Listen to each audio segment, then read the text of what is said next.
아침 일찍부터 승용차 한 대가 수리를 받기 위해 들어와 있습니다. 어디가 문제인 걸까요? 아하, 바퀴 옆 부분에 문제가 있어 보입니다. 철판이 부식돼가지고 이게 그냥 이대로 다니면은 계속 번져가지고 다 녹슬기 때문에 이거를 잘라 조금 오려내고 다시 덧붙여가지고 안에 실리콘 작업하고 해가지고 최대한 오래 가게끔 그렇게 하는 작업입니다. 본격적인 작업은 녹슨 부위를 연마기를 사용해 깨끗하게 벗겨내는 것부터 시작하는데요. 그 후엔 차체의 부식된 부분을 잘라줘야 합니다. 보이는 부분은 이만큼밖에 없는데 실질적으로 떼어내면은 이렇게 여기 틈새 부분이 다 이게 녹이 번져가면서 지금 녹슬어 있는 상태입니다. 자동차라는 게 겉에 철판하고 안에 철판하고 있기 때문에 여기 용접 부분에서 물이 아무래도 오래 타다 보면 물이 들어가서 녹슬기 때문에 이런 현상이 일어나면은 빨리 정비 공장에 와가지고 수리하는 게 자동차 오래 타시려면은 그게 제일 좋은 방법입니다. 겉부분과 비교해 안은 더 녹이 많이 쓸어 있는 상태입니다. 상처가 치료를 안 하면 번지는 것과 같이 자동차의 녹도 점점 파고들면서 넓어지기 때문에 조기에 수리하는 것이 무엇보다 중요하다고 합니다. 연마 작업을 통해 녹 제거가 끝나면 철판을 적당한 크기로 잘라주는데요. 구멍난 부분을 메꿔주기 위해서입니다.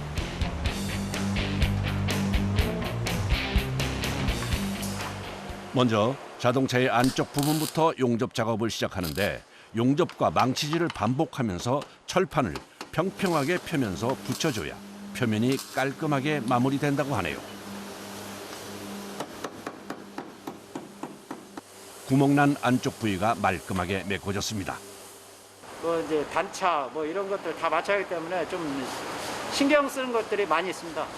그런 면에서 이제 많이 조금 뭐 힘들다기보다는 조금 고생스러운 일들이 좀 있죠. 고생스럽죠.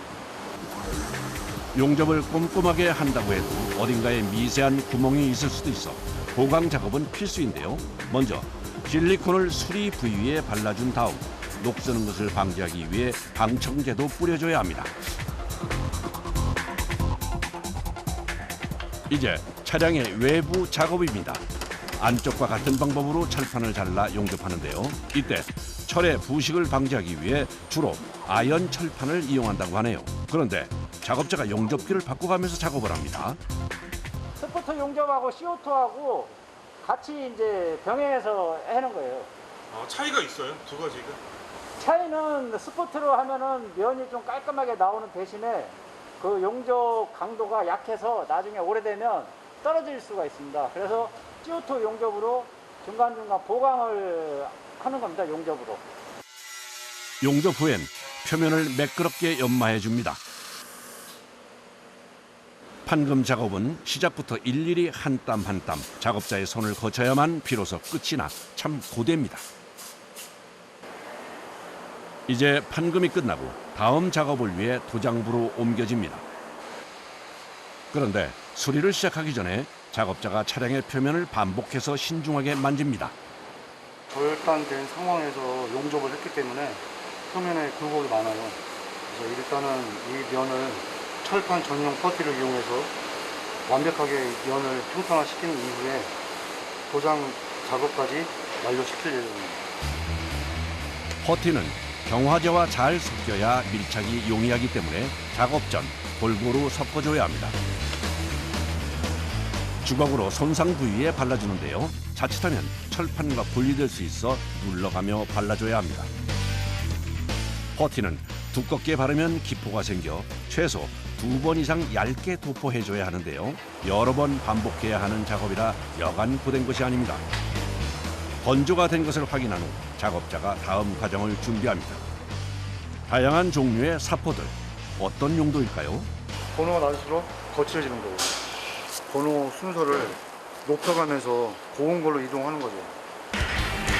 최소 5번 이상 사포를 바꿔가며 작업을 해야 한다네요. 그런데 그렇게 여러 번 사포질을 하고 이번엔 또 작업자가 직접 손으로 사포를 밉니다. 핸딩만으로는 안 돼요. 아무래도 정교한 면에서 사람 손으로 하는 게 훨씬 더 정교하기 때문에 그 작업을 안 거치고서는 고품질의 도장 작업이 나오기 힘들어요. 마지막 작업, 도장입니다. 도색을 하지 않는 부위는 모두 가려야 하는데 우스갯소리로 페인트 칠하는 것보다 시간이 더 걸린다고 말할 정도로 손이 많이 갑니다. 다른 데 만약에 또 튀었거나 페인트가 날리면 더 문제가 더 크기 때문에 마스킹에는 최대한 꼼꼼하고 완벽하게 마무리를 해야 되기 때문에 시간이 가장 오래 걸리는 작업입니다. 드디어 시작된 도장 작업.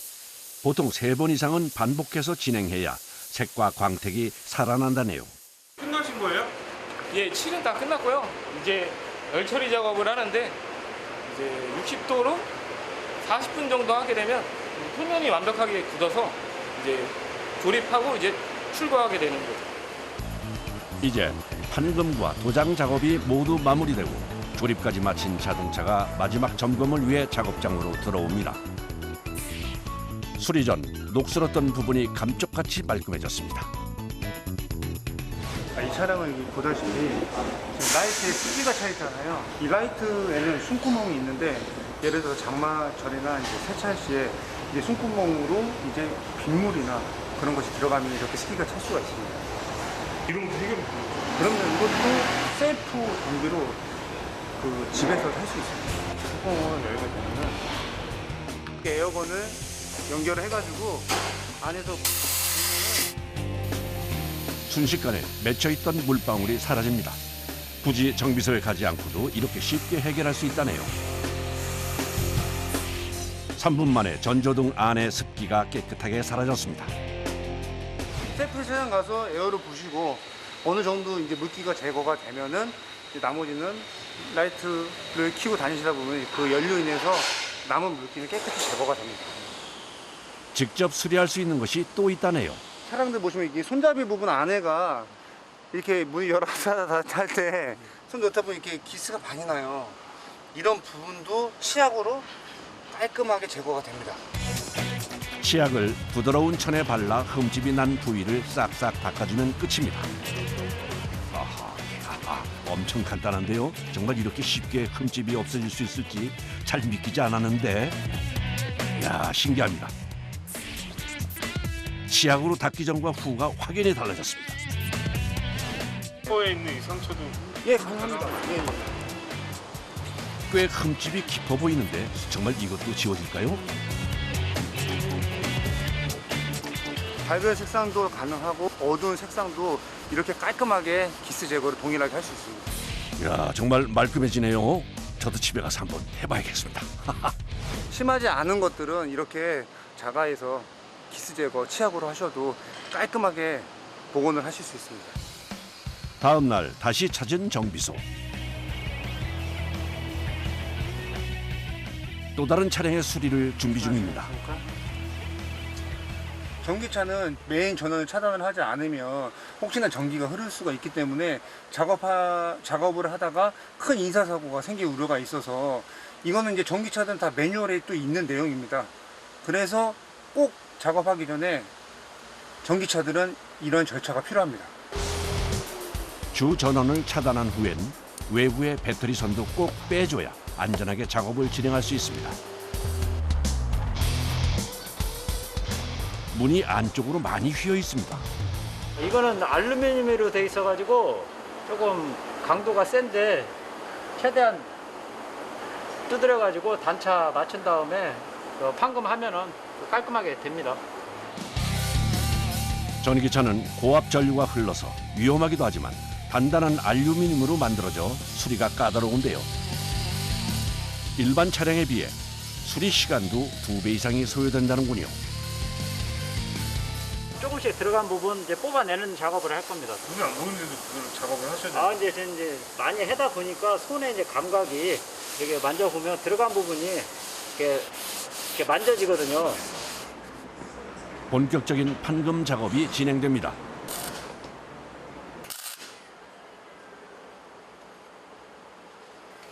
차체에 들어가 있는 부분을 앞으로 당기기 위해 먼저 굵은 철사를 수리 부위에 고정해 고리를 만들어줍니다. 그리고는 도구를 이용해 조금씩 당겨 안으로 휘어있는 알루미늄 자체를 서서히 앞으로 뽑아냅니다. 덜 당기거나 너무 많이 빼도 안 되기 때문에 신중하게 상태를 보면서 진행해야 하는 작업입니다. 마무리로 표면을 정리하면 판금 작업이 마무리됩니다. 여기 이제 도장 작업이 다음에 과정에 들어가면은 거의 뭐 눈짝이 신차 수준에 완벽하게 되죠. 다시 도장부입니다. 퍼티 작업은 최종 결과물의 완성도를 좌우하는 만큼 신경 써서 진행해야 하는데 차체의 재질에 따라 퍼티의 종류도 달라진다네요. 아이언 합금에는 일반 퍼티를 발랐을 경우에 고장이 나가지고 철판에서 이탈돼버려요. 나중에 기포가 발생될 수 있고 여러 가지일 수 있고 아이언 합금 전용 아이언 퍼티를 바릅니다. 작업자가 퍼티를 바른 부위를 반복적으로 그것도 아주 구석구석 꼼꼼하게 만지면서 뭔가를 확인하는 것 같습니다. 어떤 이유에서일까요? 칠을 아무리 잘해도 아주 보기 싫어져요. S자처럼 꾸불꾸불 거린다 그러면 거의 뭐 소비자들 클레임이 바로 들어오기 때문에 이 작업이 완벽하게 돼야지만이 안성은 높아지는 거죠. 그 시각 조색실. 자동차의 도료는 기성 제품 없이 모두 조색을 통해서 만들어지는데요. 그래서 도장 전 조색은 중요한 작업입니다. 지금 한 50가지 되는 컬러로 전 세계 차량이 다 조색이 가능합니다. 색상이. 50가지로 이제 색을 만드시는 거예요? 예. 진지한 모습으로 뭔가를 적고 있는 작업자. 종이엔 암호처럼 알 수 없는 숫자들이 빼곡히 적혀 있습니다. 흰색, 검은색 같은 기본 색상도 모두 색이 달라 한 가지 색으로 칠하는 건 불가능하다고 하네요. 반류만 차마다 틀리긴 한데 많게는 뭐 10가지 이상 들어가는 것도 있고 적은 거는 한 4-5개 들어가는 것도 있고. 조색한 컬러 샘플을 실제 차량과 비교해보는 작업자. 그런데 분위기가 좋아 보이진 않습니다. 국내 대합이 있는 거는 기본적으로 몇 개 있으니까 그 안에서 최대한 그 자체의 10편을 잡고 돌리는데 얘는 지금 이거 자체는 색감이 너무 차이 나니까 다시 맞추기가 쉽지 않네요. 딴동네. 오히려 빨개 썼는데 조정을 해야겠네. 도저히 안 되겠네. 완전히 딴동이야. 이걸로 뭐 조정한다 해도 안 될 텐데. 차량이 뭐 햇빛에 많이 UV 노출돼서 UV 코팅이 깎여 나가서 안에 있는 베이스가 탈색이 되는 거예요. 그러니까 색감도 지금 유럽 이런 쪽에서 미국에서 넘어온 거기 때문에 좀 틀릴 수도 있어요. 특히 이 브랜드의 차량은 조색이 어렵다는데요. 색상이 제대로 나오지 않자 경력 30년이 넘는 베테랑 작업자가 나섰습니다. 34년 경력의 경험치를 통계 삼아 예민한 촉으로 도료들의 비율을 맞춰갑니다. 단 1g만 잘못 들어가도 원하는 색을 얻을 수 없기 때문에 사실 조색은 쉬운 작업이 아닙니다. 그런데도 불구하고 이렇게 거침없는 색조합이 가능한 이유는 오랜 경력이 만들어준 경험 덕분입니다. 보통 제조사 기준으로 나와 있는 색 코드가 몇 가지가 있는데 거기에 적용되는 차들도 있지만 너무 다른 경우는 지금처럼 조정을 통해서 다시 배합해야 합니다.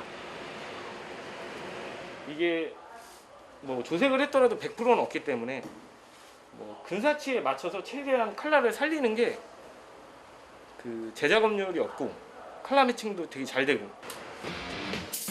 공들여 찾아낸 최적의 색상으로 작업자가 기분 좋게 도색을 하고 광택을 올려주는 코팅제 작업까지 모두 마무리됐습니다.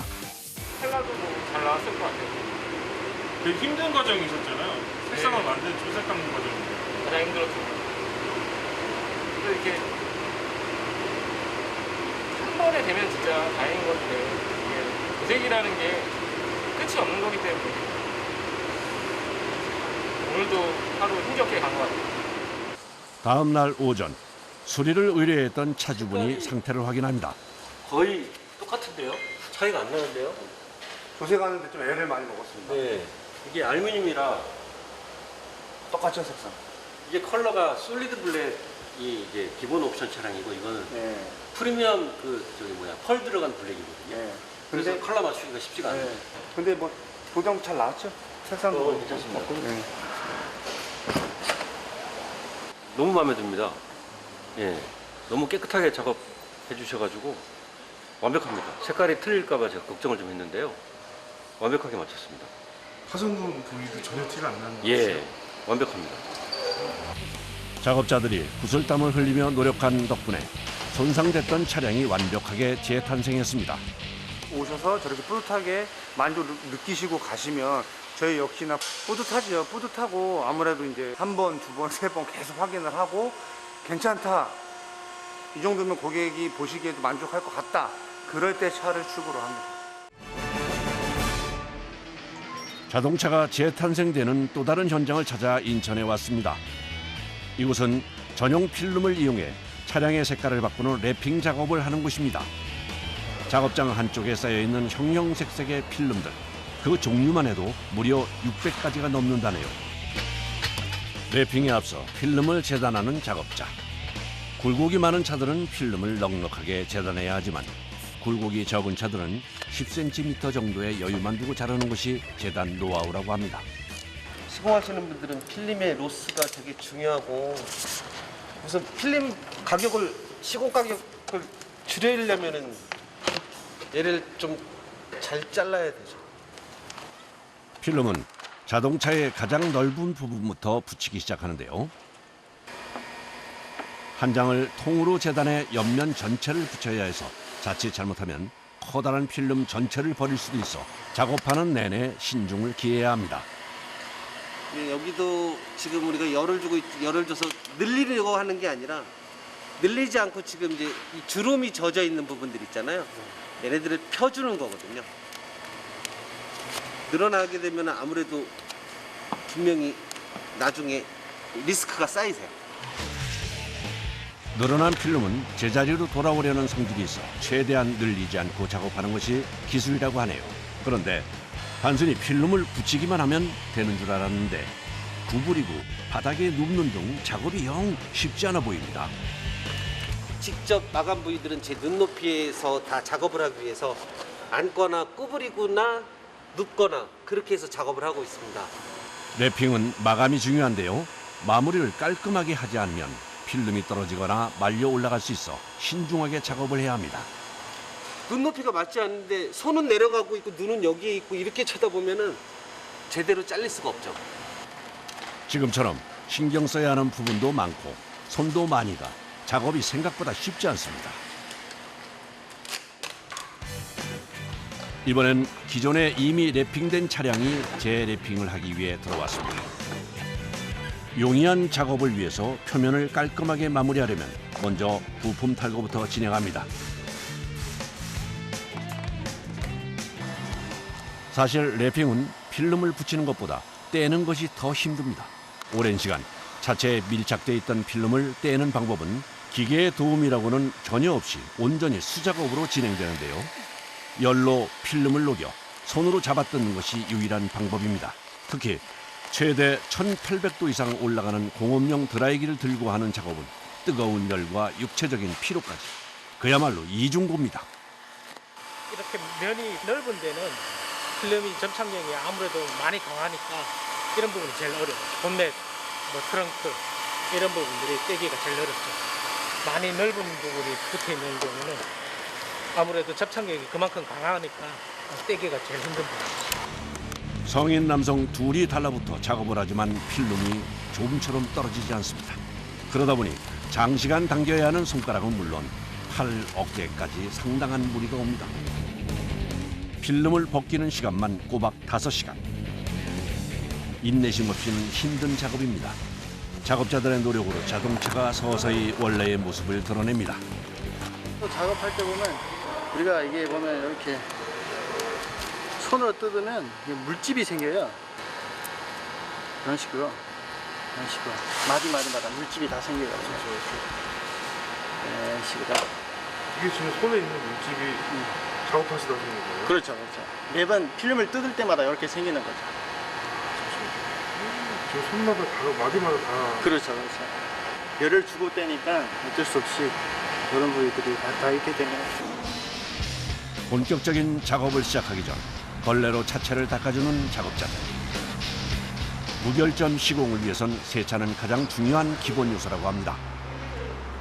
여기에는 면이 깨끗한데 만져보면 약간 시끌시끌한 끈적이가 남아있거든요. 그걸 제거하는 작업. 지금 뭐 뿌리시는 거예요? 알콜로 끈끈이를 냉각시켜가지고 잘 벗겨지거든요. 필름에 붙어있던 끈끈한 접착액을 깨끗하게 제거하기 위해선 알코올로 닦는 작업을 최소 5번 이상 진행해야 합니다. 알코올 청소가 끝나고 이번엔 차체에 강력한 바람을 쏘아 넣습니다. 틈새 같은 데 물이나 이물질 같은 게 끼어들어가 있어요. 그걸 제거하는 거예요. 물기가 있으면 안 돼요? 그렇죠. 물기가 있으면 필름이 안 붙거든요. 무려 8시간이 넘는 대장정이 끝났습니다. 오늘 이 검은색 자동차는 산뜻한 민트색으로 새 옷을 갈아입을 예정인데요. 면적이 넓은 본닛부터 랩핑 작업을 시작합니다. 공업용 드라이기로 열을 가해 주름진 부분을 펴면서 본격적으로 필름을 붙여갑니다. 주걱을 이용해 필름을 밀착시키는데요. 주걱을 미는 방향이 어째 좀 비틀어져 있는 것 같습니다. 특별한 이유가 있는 걸까요?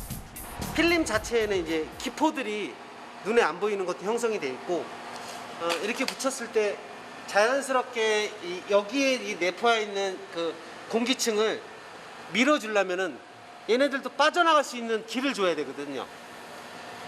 이렇게 하면은 막혀서 이제 필름이 찝히거나 그러는데 이렇게 해서 가서 다시 돌아올 때도 마찬가지로 반대로 공기가 이렇게 빠져나갈 수 있는 통로를 만들어 주는 거죠. 최대한. 눈도 깜빡이지 않고 집중한 작업자. 뭘 하나 봤더니 칼로 필름을 잘라내고 있습니다. 차체에 직접 칼을 대야 하는 작업이다 보니 신중에 신중을 기해 진행해야 하는 고난도 작업입니다. 차체에 기스가 나지 않게 차체에 칼 등을 대고 커팅하기 때문에 차체라는 거는 일정하잖아요. 사고차가 아닌 이상. 그렇기 때문에 커팅 또한 일정하게 나올 수 있는 거죠. 차체에 직접 칼을 대는 것에 비해 안전하게 자르는 방법이 있는데요. 바로 랩핑 필름 전용 절단끈입니다. 필름을 붙이기 전 절단끈을 먼저 차체에 붙인 후 필름을 위에 올리고 잡아당기며 잘려나가는 원리입니다. 최근엔 차체에 흠집이 나는 것을 예방하기 위해 많이 사용한다고 하는데요. 오호, 생각보다 시원하게 잘리는데요. 아무래도 실이 아주 깔끔하게 잘리진 않아도 장점은 이제 뭐 차체에다 칼을 안 대도 된다는 실로 이제 아무래도 이제 칼처럼 깨끗하게 절단이 되죠. 기포 하나, 주름 하나까지도 신경 써가며 작업하다 보니 시간이 꽤나 오래 걸리는데요. 어느새 검은색 차가 민트색으로 많이 바뀌었습니다. 이번엔 랩핑 작업 중 가장 난이도가 높은 범퍼입니다. 빠르게 작업을 끝내기 위해 여러 명의 전문가들이 동시에부터 작업을 진행합니다. 범퍼는 굴곡이 많고 마감해야 하는 부분이 많아서 작업도 제일 어렵고 시간도 오래 걸립니다. 작업하는 자세도 쉽지 않아 보이네요. 다른 부위들은 차체에 고정되어 있어서 움직임이 전혀 없는데 얘네들은 아무리 저희가 사다리를 꼼꼼히 묶었다고 하더라도 움직여버리고 필요에 따라서는 계속 누워서 작업을 해야 되는 부분이기 때문에 아무래도 더 힘들지 않나 싶어요. 새로운 차 한 대가 작업장으로 들어옵니다. 자세히 보니 문 쪽에 흠집이 있는데요. 사고가 난 차량 같습니다. 그런데 수리 없이 그대로 작업을 시작합니다. 사실 랩핑은 색깔을 바꾸는 용도뿐 아니라 차량의 흠집을 가리는 용으로도 많이 사용됩니다. 차량의 도색을 새로 하려면 수리하는 데 시간도 오래 걸리고 비용 면에서도 만만치 않은 것이 사실인데요. 간단한 판금 작업 후 랩핑을 하면 시간과 경제적인 면 모두에서 합리적이라고 하네요. 랩핑 하신 분들은 어차피 또 다시 랩핑을 해야 된다는 걸 아시기 때문에 보장은 나중에 하실 생각을 하세요. 지금 현재는 꽤 넓은 부위에 흠집이 있었던 차량이 빠르게 사고 전 상태로 재탄생했습니다. 아침 일찍 시작한 작업이 컴컴한 밤이 돼서야 끝이 보입니다. 다른 차들에 비해 복잡하고 화려한 디자인을 가지고 있어 예상보다 작업 시간이 더 걸렸습니다. 이제 탈거했던 부품들만 제자리에 전부 끼워 넣으면 마무리됩니다.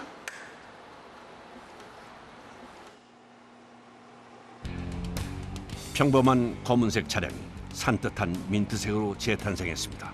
작업자들의 땀이 만들어낸 결과물입니다. 과연 차주의 반응은 어떨까요? 제 차 맞아요? 제가 권해드리는 거 하시는 거 잘하셨죠? 후회 안 하시죠? 색깔 너무 이뻐요. 아, 제 마음에 드는 색상을 고를 수 있고 뭐 원하는 색상 마음대로 바꿀 수 있고 그리고 뭐 세차면이나 뭐 이런 관리면에서도 훨씬 뭐 도장 이런 부분보다 수월하기 때문에 랩핑 쪽을 선호하고 있어요. 그야말로 환골탈태. 처음과는 확연히 다른 모습으로 자동차가 재탄생했습니다. 작업자들에겐 이 순간이 가장 뿌듯하다고 하네요.